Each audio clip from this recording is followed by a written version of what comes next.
لا يرتاح حديث النفس وهو يرفس رحم الخواطر. قبل النطق وتماديه في الوصف يخرج بلغة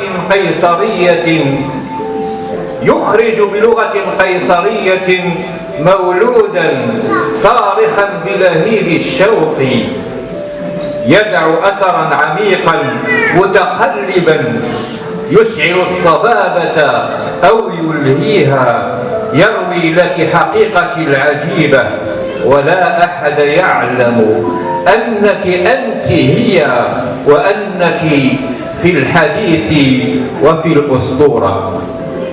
فتعالي أهمس لك باسمك لعلي أهتدي إلى رنات صدرك، ترتل عليك حركات اعترافاتي